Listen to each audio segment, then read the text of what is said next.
Jai Radha Madhava Kunja Vihari.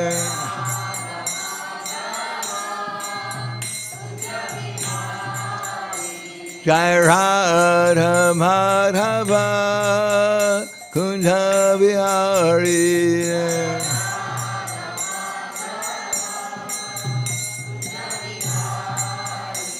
Gopi Jana Ballabha Girivanadari.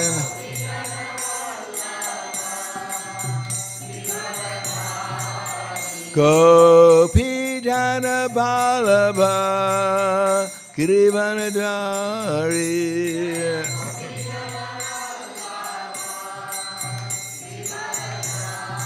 Yasodanandana Braja Janaranjana.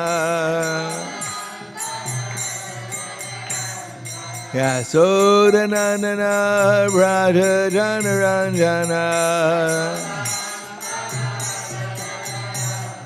Yamuna Kirha Vanacharya.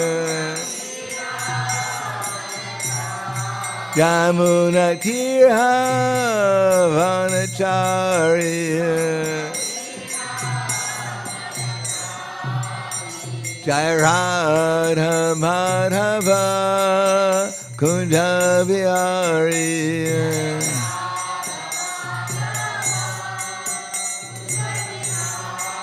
Jai Radha Madhava Kunja Vihari.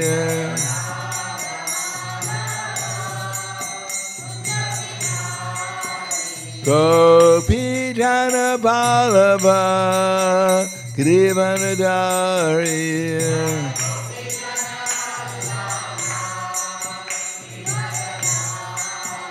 Gopi Jana Ballabha Girivanadari.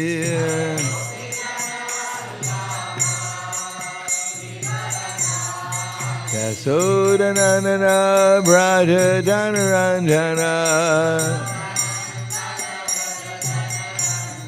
Yasodanandana Braja Janaranjana.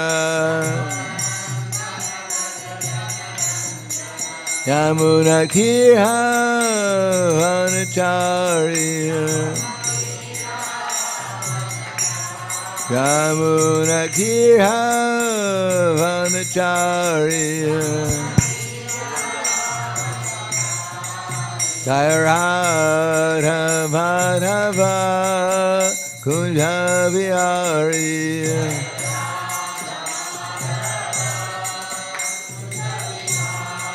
Jai Radha Madhava Kunja Vihari.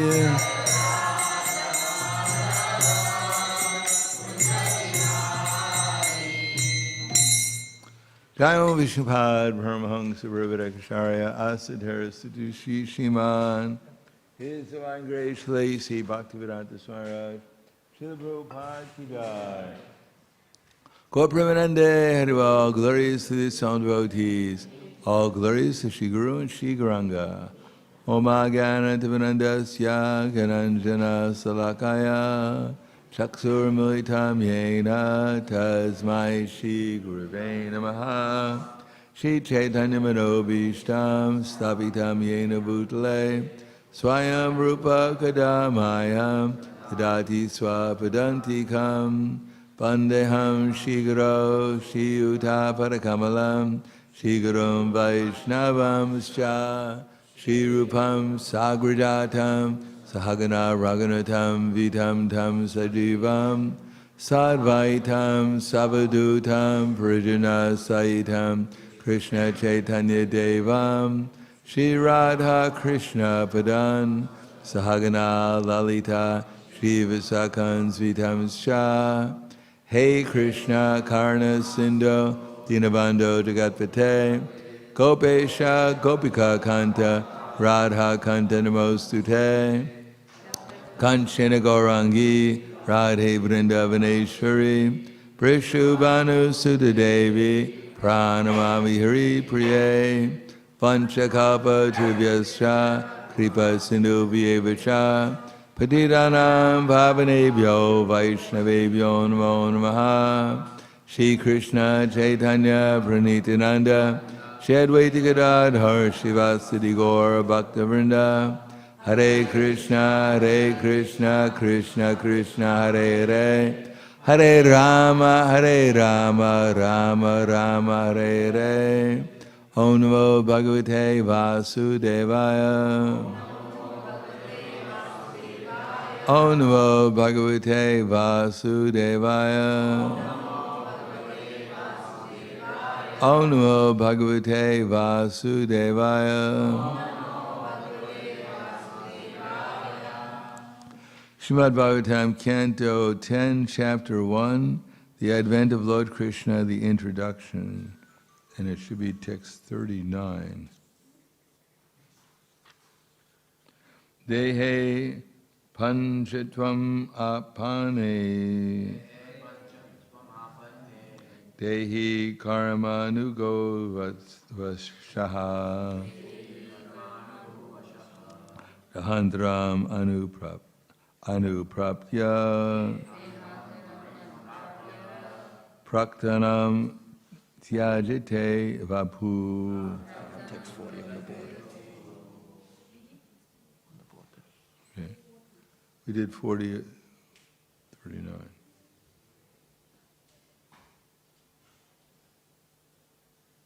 Okay, text 40. Rajam Tishtan Pada Kena Yatha Kena Gachati Yatha Trina Jalo Kaivam Dehi Karma Gatim Gataha Rajam Tishtan Padaikena Yathai Vaikena Gachati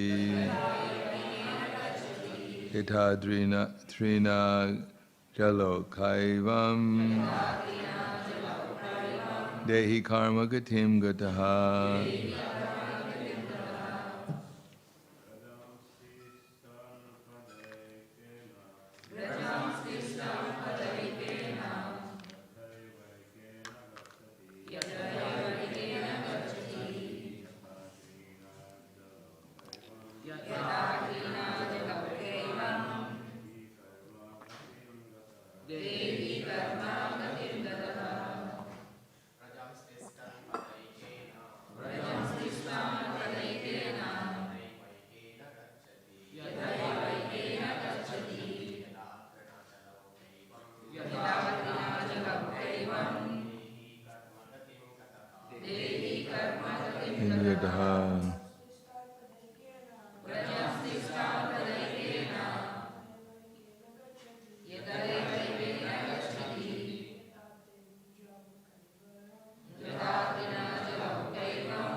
Rajan, person while traveling on the road. Tishtan, while standing. Pada ekena, on one foot. Yata, as, eva, indeed, ekena, by another foot, gachati, goes, yata, as, trinam, jaloka, a worm on a vegetable, evam, in this way, dehi, the living entity, karma gatim, the reactions of fruitive activities, gataha, undergoes. Translation and purport by His Divine Grace, A.C. Bhaktivedanta Swami Śrīmad Prabhupada. Just as a person traveling on the road rests one foot on the ground and then lifts the other, or as a worm on a vegetable transfers itself to one leaf and then gives up the previous one, the conditioned soul takes shelter of another body and then gives up the one he had before. Purport. This is the process of the soul's transmigration from one body to another.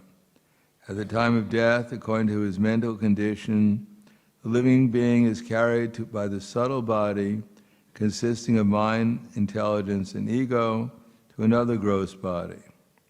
When higher authorities have decided what kind of gross body the living entity will have, he is forced to enter such a body. Thus he automatically gives up his previous body.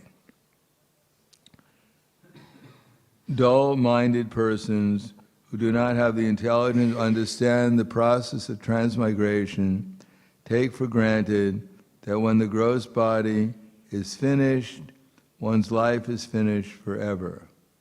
Such persons have no brains with which to understand the process of transmigration.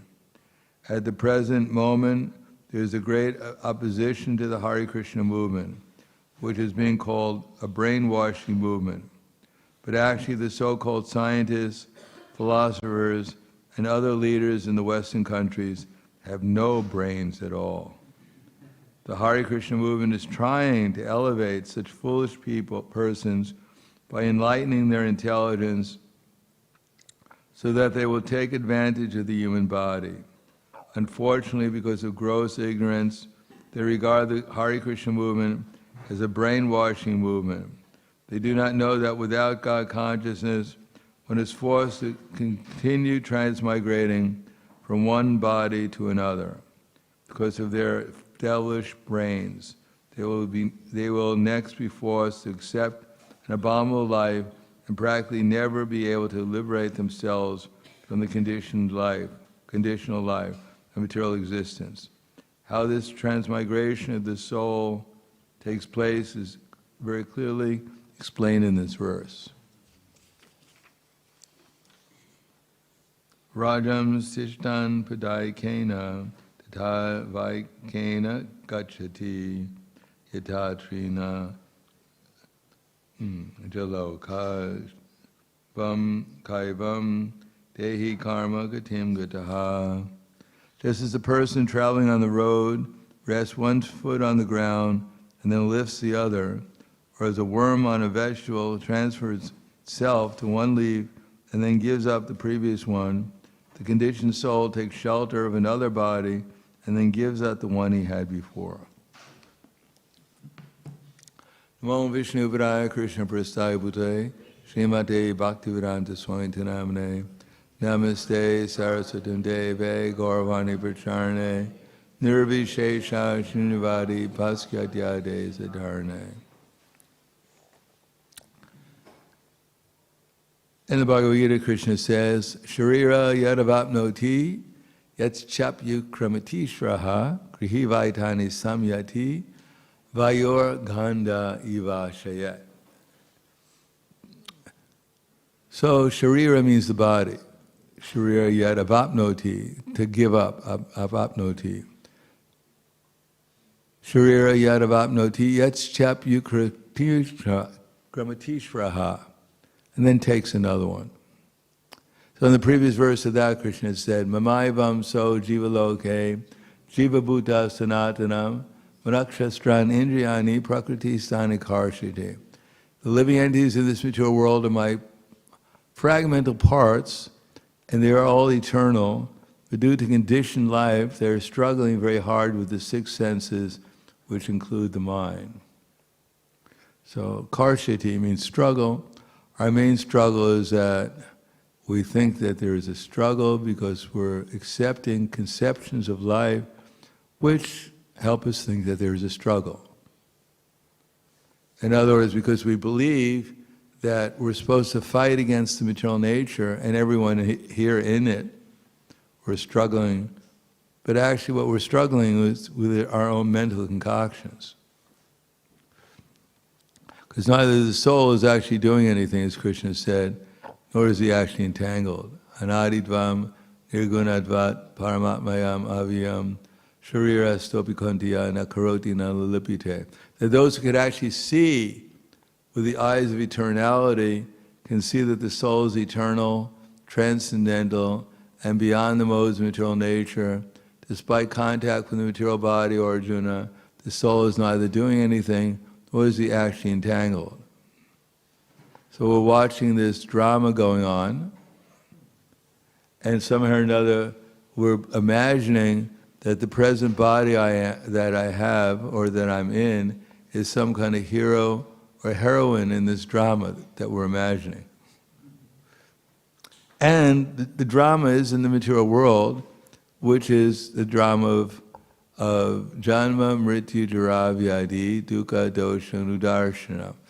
Birth, death, old age, and disease. So we're the pitiful hero or heroine in a horrible drama, and that we're rooting for this body that is going to be successful, and we're desiring very, very strongly that we make this lifetime successful, and then we struggle. We watch the body struggle, gradually get old, become diseased, dwindle, and then at the end we die, and we lose the drama. We're very enthusiastic. This lifetime we're going to be successful. We work hard, we get tired, we become diseased, and then we die, and we start all over again. There's a drama. In the Greek mythology, where there is Sisyphus.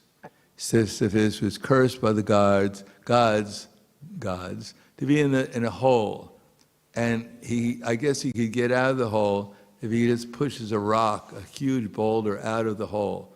So he goes and works for a long time, pushing this very heavy boulder out of the hole, and then finally he gets to the edge of the hole. He's about to push it out, and the rock falls back.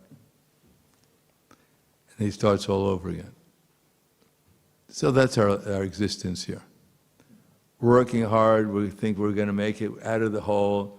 We get almost to the edge of the hole, and then the rock falls back, and we take another birth again. Start all over. Not exactly all over. We start from where we left off in some mode of material nature. But all the so-called accomplishments that we had previously, they all disappear, and again, we take birth in some family of maybe a human being, maybe a lower species of life. And we work hard to make that lifetime successful. I'm sure every ant who's part of the ant army is thinking, I'm a very good ant. The queen needs me. Without me, this whole army would be a failure. So, Sharira yad avapnoti yat chaptu kramatishra vayura ganda ivashya. So the example is given that actually we're all spiritual beings, we're all pure by nature, but just like air is pure, but when air passes through a rose garden, it smells very good, very sweet. But when the same air passes through garbage, it smells very unpleasant. So the air is the same, but due to association, sometimes it appears to be very pleasant, sometimes very unpleasant. So according to the mode of material nature we're associated with, then we appear sometimes in a form which seems to be very pleasant, and sometimes we appear in a form which is very unpleasant. But it has nothing to do with our actual selves. It's just some association that we've acquired by our desires, and therefore we take that form and we try to live out the drama of our existence, thinking that this is actually very important. Or as William Shakespeare said, that the whole world's a stage and everyone has their part here. We have our entrances and our exits, and in each life we play a certain part. But it's a drama full of fury, signifying nothing. Sorry to tell you.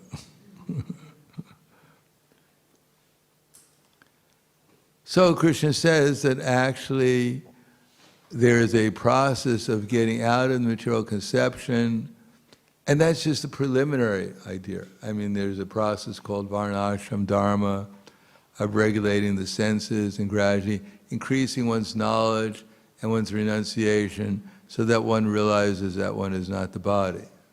One becomes a Brahman in the mode of goodness. And Krishna describes that in different ways. Sarva karmani manasa sannyasasti sukham vasi naiva dvaire pare dehi naiva korvam nakarya. When the embodied soul mentally renounces all actions, he lives happily in the city of 9 gates, neither working nor desiring things to be done. So that neutrality is extremely difficult, especially in Kali Yuga. There's too much action going on to be completely neutral. Previously, maybe someone could live underneath a tree and no one bothered them. But if you live in Kali Yuga, you're trying to meditate under a tree, people will come with a picnic and surround you and offer you a sandwich. Or are you trying to remain neutral? Or someone will come and try and cut the tree down and tell you better move, it's going to fall on you. So there's a Chinese proverb, may you live in exciting times. It's a curse, actually.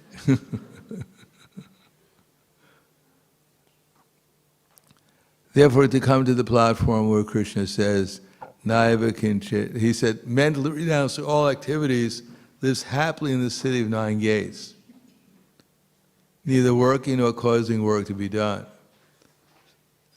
So if we had to get out of this drama, well, we have to change our ego. As long as we identify ourselves with the drama, and we identify everyone else with this drama, thinking, oh, as Krishna said, Sochana sochastvam pragyavadam shabashase gatasums agatasums cha nanu sochitim panditaha. That while speaking learned words, you are mourning for what is not worthy of grief. Those who are wise lament neither for the living or for the dead. So if you want to find out people who are apanditahas, just turn on the news. They're all crazy apanditas. It's all about lamentation. The Illuminati's our enemy. The deep state, who knows how deep it is? No one has found the bottom of it yet. Everyone's out to get you. Don't say anything because it's all being recorded. Facial recognition, they're watching you. Smile. You're on camera. And it's bad, and it's going to get a lot worse. Surrender. So as long as we identify ourselves with this drama, then Bhayam Dvitiya Vid Vineshatasyad Sat Abhutasya Viparyo Smriti. As long as we actually think that we have some special adventure in this material world where we're going to be successful, and what is success? Everyone's going to surrender to me, everyone's going to love me, everyone's going to worship me, and anyone who doesn't, they're finished. So we have to, we said that verse before, because here it's talking about, Prabhupada mentions about the demoniac who are foolish, no intelligence, like the scientists. They talk about the void, that everything came out of the void. But as I said the other day, the only void is between their two ears. Otherwise, there's no void. And Prabhupada would preach like that, because actually, this science of the self, that we're eternal, only a cow and an ass, or someone on that level, can understand it. Even when I was distributing books, maybe 50 years ago, on the campus of the University of Texas in Austin, where we used to go out every day, on what was called the drag, and we distribute Bhagavad Gitas or Back to Godhead. So I was distributing a Bhagavad Gita to one person, just an ordinary student walking by, and what we do is open the Bhagavad Gita and show him the changing bodies, and ask him, which body do you have? And they go through, yeah, that's my body. And then the student goes, wow, that's fantastic. I'm not this body. That's amazing. So then I handed the book back to him. I said, well, keep the book and just give a donation. But he gave me back the book and shook my hand and said, wow, that's fantastic information. Thank you very much, but I'm not interested in your book. And then he left. So this idea that we're not this body, even the demons understand it. What to speak of a so-called learned scholar? If they can't understand that their body is changing, you have to argue with them for half an hour to convince them that their bodies are changing, then what is the use of telling them anything else? It's like preaching to a dog. You know, clean your pores before you eat, please. Did you ever think of brushing your teeth? You smell like a dog. You have this doggish breath. He may wag his tail as you give him instructions, or he may bite you. But he hasn't understood anything that you're talking about, nor is it relevant to him. He doesn't really care. He'll respect you, he'll love you, as long as you give him something to eat. Or else he'll find someone else to wag his tail at. So if people can understand that, yes, yatma buddhi kunape tritadike swadi kalatradi shubhomi ijadi yatirta buddhe sarale nakari chish ganesh vavageshus eva gokara. So this we have to study, you know, these verses that talk about the illusory energy, because it's not like this is for karmis, you know, for those dirty karmis, and we're devotees, so we don't really need this information because we're way beyond that. I'm just about to enter into Goloka Vrindavan. What do I need this for? No, the Atma Buddhi. So this intelligence, Trinake Tutaduke, Trinuke, that this body made of the three elements, goodness, passion, ignorance, we identify with. So sometimes I'm thinking I'm good. I was hearing yesterday, it was, what we were talking, maybe it was a lecture or something. Then people, or when we were talking about it. No, actually I was studying Russian yesterday. I was listening to one of the devotees speaking Russian, and I had to translate because that's what my teacher's teaching me, how to understand Russian, not only to... So I was listening to it, and he was saying, yes, when the devotees are in the temple, just like I always say, they're angels. Everyone's so attentive usually, and they're smiling and say, yes, yes, yes. And when they leave the temple and they walk out, no, no, no. They come into the temple and they collect their halo at the entrance of the temple. And they leave the temple and they deposit their halo and two little horns come up. Look around, see what there's to enjoy around here.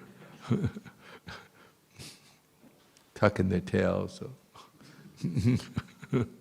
keep their reputation. So that's the mentality. Maybe we don't have a tail, maybe we don't have two little horns, but the mentality is there. Adyo bijanavanasmi. Idam adyamaya labdva imam prapse manoritam. Idam astiyam apime padishati punardanam. Bhavishati punardanam. Asamaya takshatror. Hanishe chaparanapi. Ishvaraham aham vogi. Siddhaham balavan sukhi. Adyo bijanavanasmi. Konyosti sadrisho maya. Yakshe dasyami modisha. Ityaganam vimohitaha. That so much is mine today, and I'll gain more according to my schemes. So how many of us are happy when we walk on the street and we lose our wallet? And we say, well, who cares? Just part of the illusory energy. Or I remember one day I was here I was actually in Brisbane, and I was distributing books on the street during the marathon. And I was thinking, well, actually I need a new pair of shoes. But I said, no, I'm not going to spend any money. And I was like, meditating. No, I'm just going to spend any money. So then I was walking down, and I knew I needed a new pair of shoes, but I didn't want to spend any money. So coming down the street, floating down the street on the gutter was $300 bills. So I thought maybe Krishna wants me to buy a pair of shoes. So I bought a pair of shoes. So the point is, I was happy that, Krishna, because I thought this is coming from Krishna, obviously. I haven't had that experience since.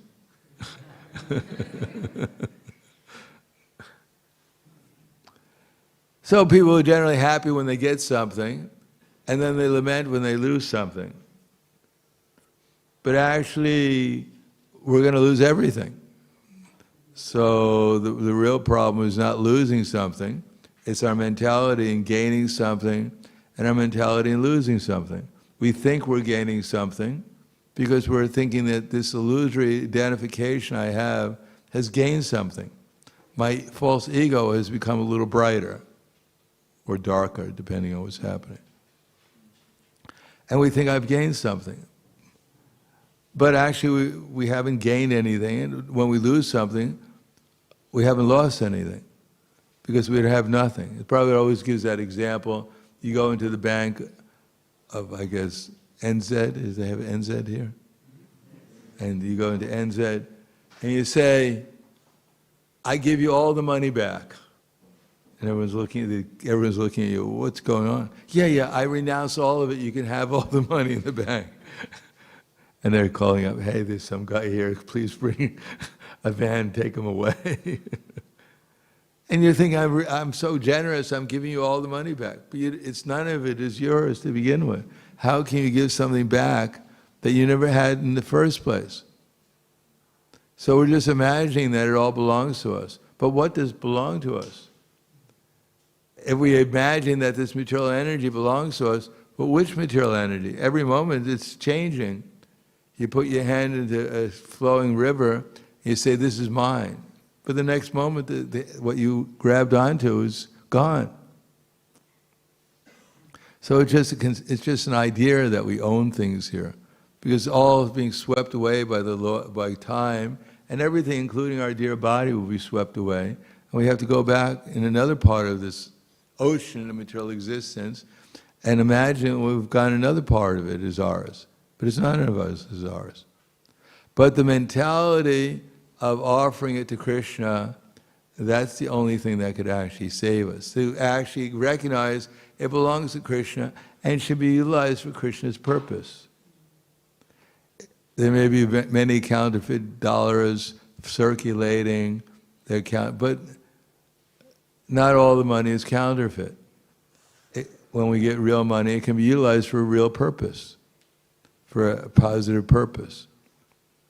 So when people engage their intelligence and mind especially in Krishna's service, then their activities are actually have some value. It's the beginning, just offering something to Krishna, that's called devotional service.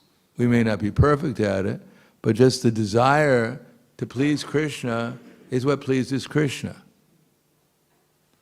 And everything else is shravam eva hi kevalam, just a waste of time. Why? Because we can gain something supposedly in this moment, and the cause of time is just swept away. When Kukumi, actually it was Kukumi? No, it was, Kukumi went with Revati, his daughter, to Brahmaloka to find a good match. Everyone needs a good match for his daughter. And Brahma said, well, just wait a minute. The Gandharvas are almost finished with their concert. Just wait a few minutes, and then I can speak to you. And the concert was ended very shortly. And Kukumi asked Lord Brahma, here I have this very qualified daughter, her name is Revati, can you find a good match for her? And Brahma said, well, where you came from, you've been here for only a few moments, but actually it's been thousands of millenniums where you come from. This few minutes that the Gandharvas had their concert, and therefore your whole kingdom has disappeared. All your ancestors have disappeared. No one even knows you exist anymore. Not only that, but anyone who's ever heard of you has all disappeared. So you go back now, it's going to be a completely different place that you could ever imagine.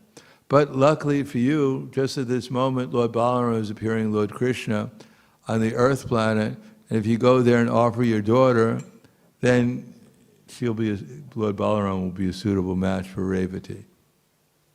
So he left. He said, don't bother asking me any questions, just go. And he went, and he got there right on time. So we're imagining this it's so, devotional service is so slow. I'm making such slow progress. And I thought they told me I joined the Hare Krishna movement, and when we used to go on Harinam 8 hours a day. But we'd always chant, back to Godhead, we're going back to Godhead. And we're thinking, maybe a couple of weeks or a month. A year later, we're still there, back to Godhead. This is a slow process. Wait a second. No, in our conception of life, because we're suffering so much, every moment is slow. It's like life is normal. When you're watching some movie that you're engrossed with, it comes and goes. And when you go to the dentist and you hear the drill, time suddenly slows, very slow. No, rah, when is it going to be done? It's been only 3 seconds. No, you're torturing me forever. There's no end to it. Mommy. So our conception that it's a gradual process, but we can make it really gradual. Or we could become interested, actually serious about the process, as Prabhupada would say, and it goes very quickly. So that's up to us, to understand things properly. And therefore, part of it is, when I get something, start thinking, the immediate response is, yes, I deserve it. I mean, I did so much for Krishna. Of course he's sending me these things, because I'm such a nice devotee. But instead of thinking, Krishna sent me this to use in his service, and if I don't use it in his service, then I'm going to get into difficulty. And when I lose something, I think, well, Krishna's taken it away, but my mentality, my desire to please him, that's the most important thing. Otherwise, just like that person he went to the deity and prayed to the deity, my dear deity, please give me, I'm going to bet on a horse, and if the horse comes in first, I'm going to give you half the money. So please let my horse come in So the horse ran, the horse came in second. And so the man got half the money he was desirous of. So he went back to the deity and prayed for another benediction. But the deity said, well, what about half the money you got? He said, well, my horse came in second, I asked for first, so I guess you took your half already. So that mentality is not very devotional. Or the man who came to Durga and said, my dear Durga, please give me this benediction, and if you give me the benediction, I'm going to give you so much money. So Durga said, so be it, astu. So he came back the next week, he said, Durga, please give me another benediction. She said, well, where's the money? He said, well, I don't have so much money. So she said, well, at least give me a goat, and I'll give you the benediction. He said, sure, I'll give you a goat. No problem, goats are cheap. So he came back the next week and said, he asked for another benediction. So Durga said, well, where's the goat? He said, well, goats, the price went up, I can't afford a goat. So Durga said, all right, at least give me a fly. He said, no problem. And she said, where's the fly? He said, well, there's so many flies, you just catch one. So this mentality that we're deserving. What do they call it when people think they're deserving? Entitled. They think they're entitled. And the God is there to give them what they're entitled to. It's not that they have, just like devotees say, oh, no one loves me. No one. But who do you love? What is your value? Or as Prabhupada said, what is the value? What is the value of the things that you have? It's actually nothing. That famous story which I've told before, when Prabhupada was installing Rukmini Dwarkadish in the temple. Actually, Rukmini Dwarkanath is 1968 or 69. And in Los Angeles, the first deity is actually being installed in a temple. And Prabhupada is narrating the story. First of all, he said about, at that time, the devotees, the main meal we had in the morning was halava. Halava with a lot of ghee and sugar and farina. That was our substance. And if it was a special occasion, and it wasn't a Ekadasi, they'd add raisins to the halava. And that was famous, fruity halava. And Prabhupada liked golden raisins especially. So Prabhupada said that here we're installing the deity, and he doesn't need your fruity halava. It's not that I'm offering this halava to you, Lord Krishna, you have to take because we put raisins in it. And I know we can't avoid raisins, so you have to accept it. The Prabhupada said, no. And then he started to talk about Vamsidas Babaji. Vamsidas Babaji was a Avaduta who used to have a very spontaneous relation with his deities. But Prabhupada decided he wasn't going to tell that story. And he talked about Sanatana Goswami hanging Madan Mohan within the tree. As we know, there was one Brahmin, he had some children, and he used to play, and one of the children that he considered his child was Madan Mohan, who sometimes would be on the altar, and sometimes Madan Mohan, when he became enthusiastic, he'd get off the altar and go out and play with this Brahmin's children. So one night in a dream, Chobi his name was, one night in a dream, Madan Mohan came to Chobi and said, tomorrow one mendicant is going to come. His name was Sanatana Goswami, and I want you to give me him to him in charity. So Chobi said, no, I can't. You're one of my children. How can I give away one of my sons? He said, no, you already have so many other sons. He's all by himself. He said, I want you to, So what could he do? He was told by Krishna himself to do something, so he did it. So next day, Sanatana Goswami comes by doing Madhukar, and Chobi says, well, my deity said he wants to live with you. So Sanatana Goswami said, well, he doesn't know what he's getting into. She said, no, he insisted he goes with you. Sanatana Goswami said, all right. Everyone has to live and learn.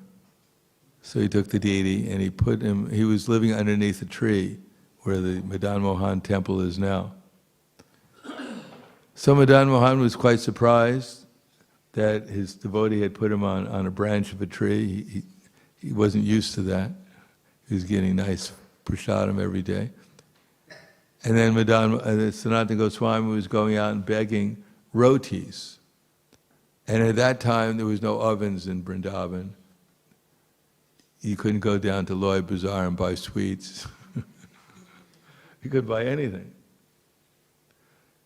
So, roti meant that they take some dough and add some water and throw it into fire. So half of that would get burnt, and half of that would be raw, depending on which side of the fire it got into. And then you go and beg, and people are happy to give you a roti, because it wasn't exactly a costly item that people were so attached to.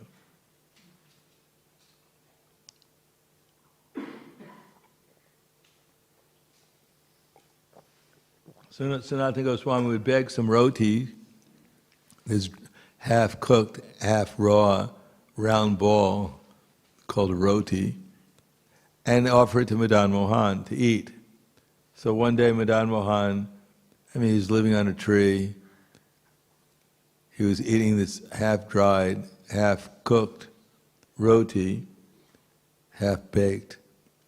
And one day he started to complain. He said, Sanatana Goswami, he said, I'm sitting here on this tree, and every day all you're doing is offering me this half-cooked piece of something, and you expect me to eat it. He said, can't you even get a little salt I can put on it? So Sanatana Goswami said, I'm an old man, I can hardly move, and whatever I get, I offer to you.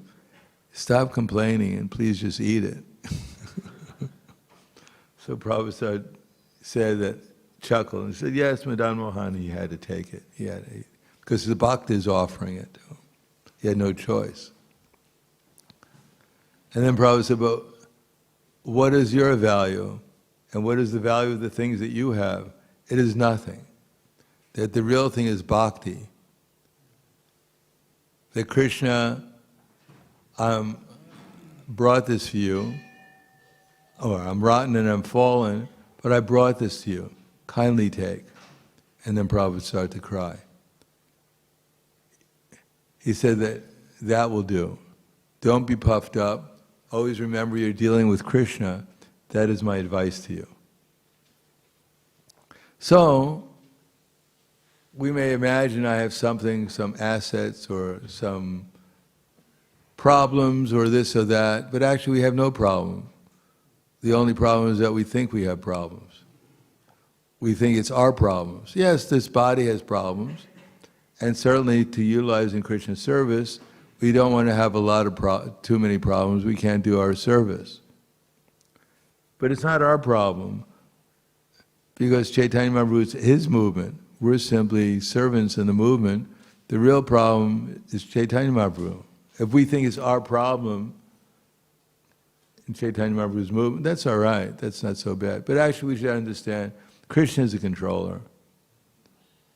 And our problem is that we're not sincere enough to want Krishna's mission to succeed. And therefore, as soon as we do things in material existence, outside of this trying to desire to spread Krishna consciousness, then we're creating problems for ourselves and everyone else. That's the problem, that we're not sufficiently engaged in Krishna service. Our heroes in the Śrīmad Bhāgavatam and the Chaitanya Charitamrita were variegated. Some of them were powerful personalities, and some of them had absolutely nothing but their love for Krishna. Kalavekar Sridhar, Chaitanya Mahaprabhu was offering him the rulership of the entire universe, and he rejected it. He was offering him all mystic powers, and he rejected it. So he said, what do you want? So Kalavekar Sridhar said, I simply want you to come every day and steal my banana leaves and flowers. So how many of us aspiring that? Let me become a banana seller in West Bengal and have Chaitanya Mahaprabhu come and steal my banana flowers every day. But that experience, that existence is beyond any conception we can conceive of. That it's beyond being the king of kings, whatever else we want to become in this material world. It's completely beyond it, because it's inconceivable at the present time. But at least if we can understand we're not this body, at least we have a little bit of a understanding what the goal of life is, at least to get out of the bodily concept of life, rather than become absorbed in it. As I said before, Queen Kunti in her prayers to Lord Krishna, she went over all the problems she had. Just like in many temples around the world, if you go there to a new country, and everyone's interested in going to a new country, associate with the devotees, a lot of times the devotees will tell you all the different problems they've had. They've memorized all the problems, they heard about them, all the different problems they had with the administration, with the government, and this and that. And they're always promising we're going to solve our problems in the future. But Queen Kunti, she went over those problems, she told Krishna that. Vishan Mahagne Purushara Darshanam Asara Sabaya Vanavrikrishata Mride Neka Maharatastra So Dronyastamashma Ramevi Rakshitaha. That our son was fed poison, they tried to kill him. Bhima, they tried to kill Bhima. Because Bhima was quite, we could say, festy. He had his own sense of humor. The 100 sons of Dhritarashtra would climb up in a tree. When they'd go outing, the cousins would go outing together. And then Bhima would take the tree and shake it because he was so strong, and they'd fall off and break their arms and legs. And Bhima would laugh. Was not about to win a popularity contest with the Kauravas. So one day they got together and we got to get rid of this guy. So they decided to bake a cake made of kukuta poisoning, 100% poisoning, pure poison. And they offered to Bhima. Bhima with Rikadara, he would eat anything. So he started to eat the cake, and he said, well, maybe I should share some of this with you. It's not even my birthday. He said, no, it's all for you. You look hungry, it's all right. So he ate the whole cake and said, I feel a little tired, And they said, it's completely, Kauravas said, it's completely normal to feel tired after you've eaten a big meal like that. So why don't you take a little rest? So Bhima said, yeah, I went down to rest. Kauravas said, all right, now we got him. They picked him up, took him to a lake where they put all kinds of venomous serpents in the lake, and said, Swaha, and threw Bhima into the lake. Now we really got him. And all the venomous serpents came and bit Bhima and counteracted the other poison that he'd eat. So he woke up. So that was unfortunate. Well, actually, unfortunate for the Kauravas. And then, of course, they were put into the house of lac. It was set on fire. They escaped into the forest. And there, it was dinner time. And one Rakshasa came to meet them and said, welcome to dinner. And the Pandava said, yeah, we're all hungry. What's for dinner? And the Rakshasa said, you're for dinner. And so Bhima had to kill Hindimba. He got Hindimbi. And it went on, Draupadi was stripped naked and tried to strip naked in the assembly. They lost the gambling match. They were put into the forest for 7 years. They came back, and everyone was trying to kill them in the battlefield. Talking about being paranoid. You go into a battlefield and everyone's throwing an atomic weapon at you. That's not everyone loves you. So that went on, and finally the war is over, and Dronacharya's son throws 5 Brahmastra weapons at the Pandavas and tries to kill the only surviving heir to the throne, Parikshit Maharaj. And it's going from bad to worse. And Queen Kunti saying that, and what is the conclusion? As we all know, Vipadak Shanti Tak Shasvat, Tat Tat Tatra Pragat, Trigat, let's see, what is that? Puna. Abhito, let's see, start over again. Vipadak Shanti Tak Shasvat, Tatra Jagago, Bhavatu Darshanam Nyasyat Apana Bhavadarsanam. She's praying, I want to see these calamities again and again. How many of us last night prayed, oh my dear Krishna, it was so peaceful yesterday. Please send me some calamities. Make my life more exciting than it already is. Maybe send, anyhow. How many of us prayed last night for that? But she's praying like that. She wants to see calamity, because she has the experience that when there's a calamity and she prays like that, then Krishna comes and saves her, saves the Pandavas. And she becomes more and more absorbed in Krishna consciousness. That's the story of Śrīmad Bhāgavatam. That's what we got into when we joined the Hare Krishna movement. They promised us nice prasadam. Prabhupada said, you feed the devotee when he first comes, so at the end of eating the meal, he can't even move. He waddles like a duck. That's the promise they give you. They don't tell you you're entering into our life, and we're going to hear about the heroes in our life, Prahlad Maharaj, being tortured by his father, being thrown over a mountain, being tried to be crushed by an elephant, fed poison. This is our heroes. A king, the Pandavas are exiled into the forest. The Ambarish Maharaj, the Durvasa Muni, a sage, throws a fiery demon to kill him.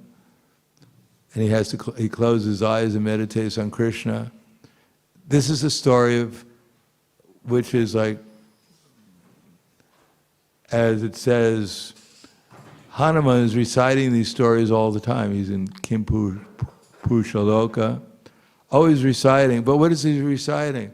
How Sita, how Lord Ramachandra, his Lord, was about to be put on the throne in Ayodhya, and he was banished into the forest with his wife, and in the forest his wife gets kidnapped, and he fights with the Rakshasas, kills them all with his monkey warriors.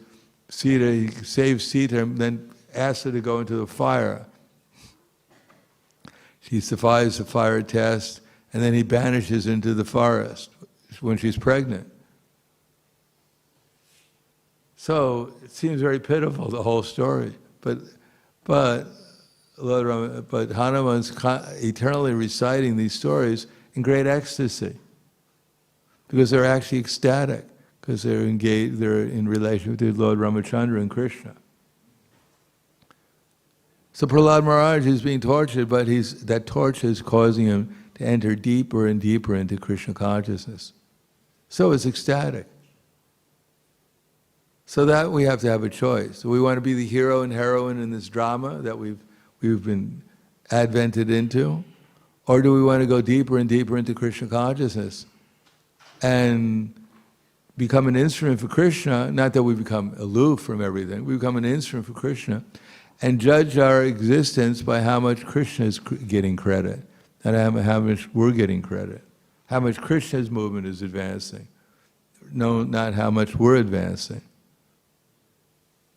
Then we'll actually become peaceful and happy, and then we'll become eligible to go back to the spiritual world. Then we'll be able to hear the voice of Krishna telling us what to do, if we're interested in hearing it.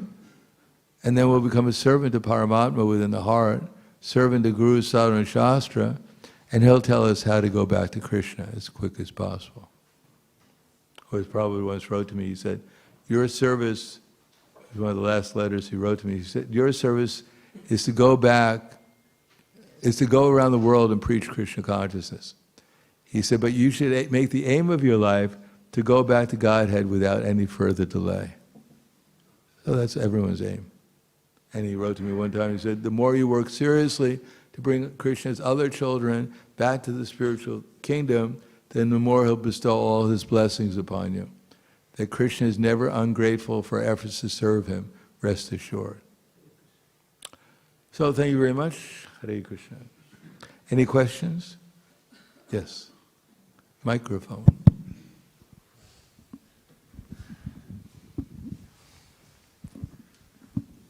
Hare Krishna Maharaj, thank you so much for the very nice class.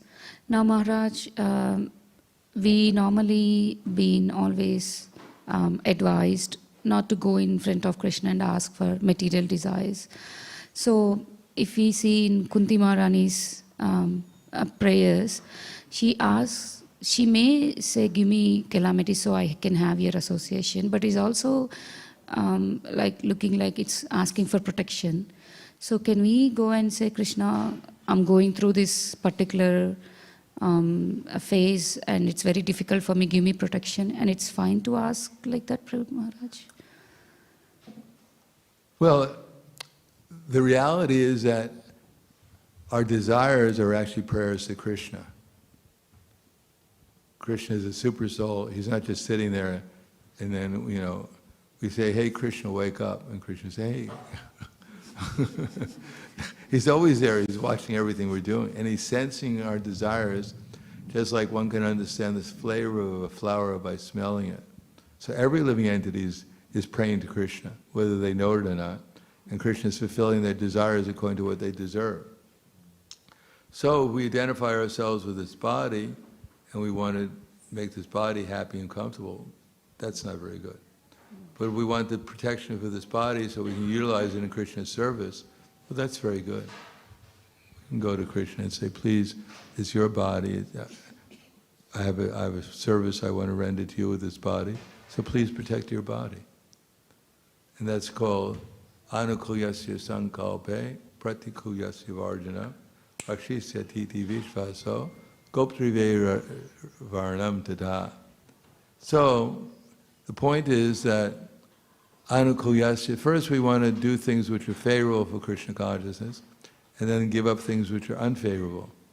But eventually, we have to come to the platform to actually have faith that Krishna will protect us and Krishna will maintain us.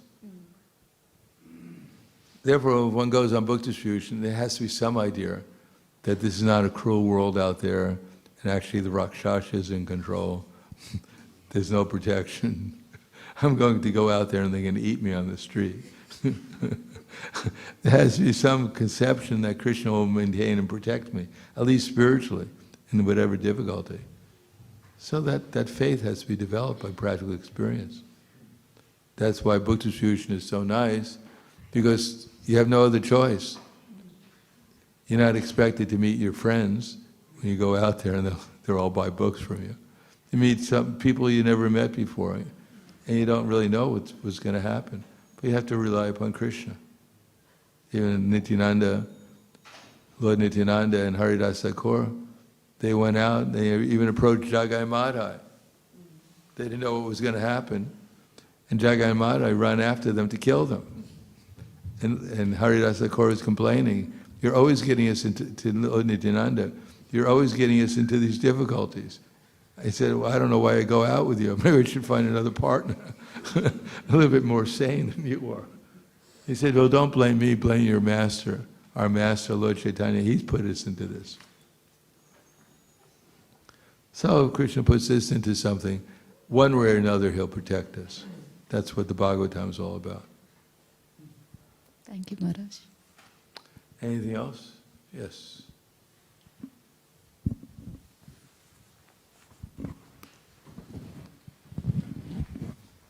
Thank you, Maharaj.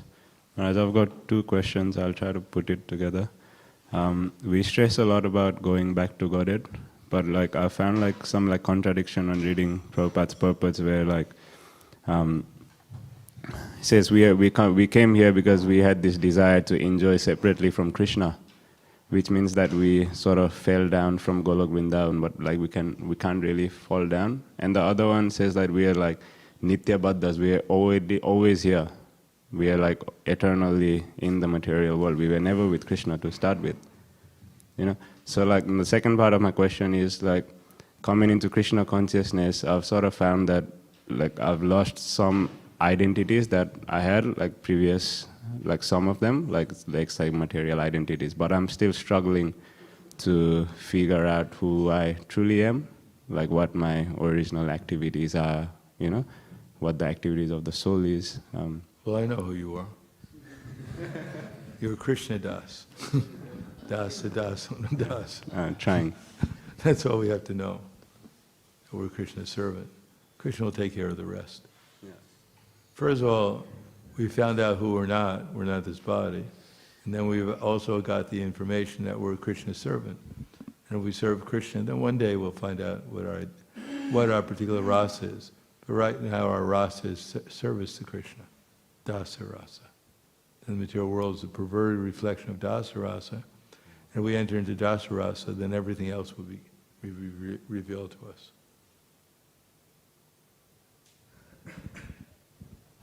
Anything else? Thank you, Maharaj. Thank you for your most wonderful discourses over the past few days and today as well. My question is from a previous discourse a few days ago, where you had said that unless we are on the stage of prema, there is no way we can go back home, back to Godhead. Bhava. Bhava.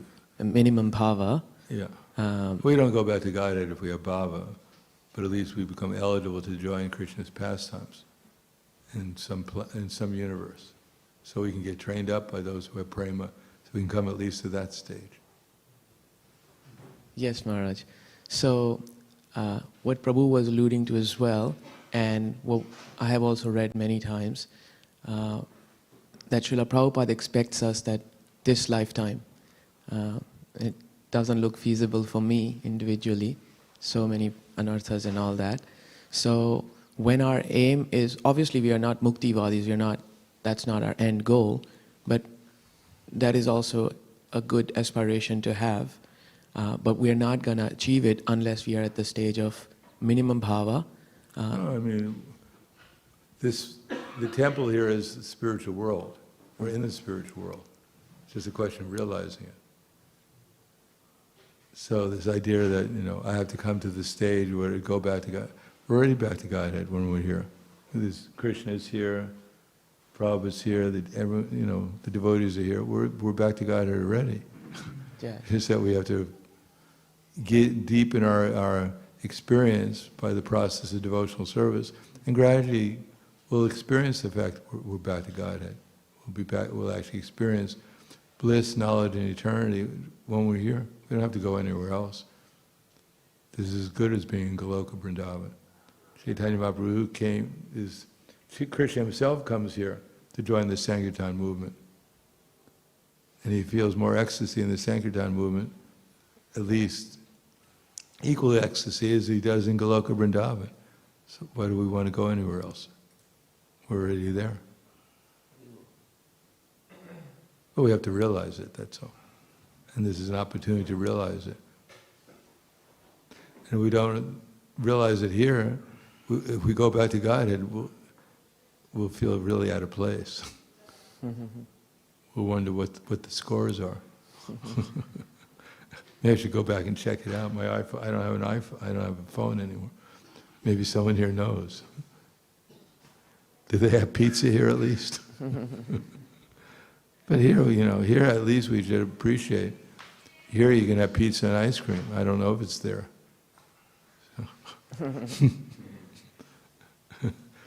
So there's some advantages of being here and engaging in Chaitanya Mahaprabhu's movement. Anything else? Thank you very much. Happy New Year's.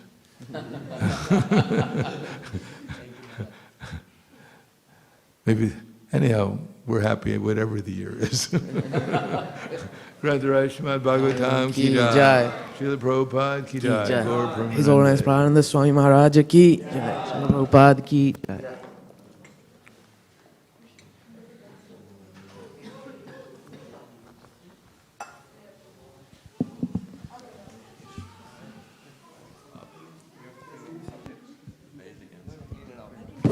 desire to add prayers to Krishna. Yeah. You don't have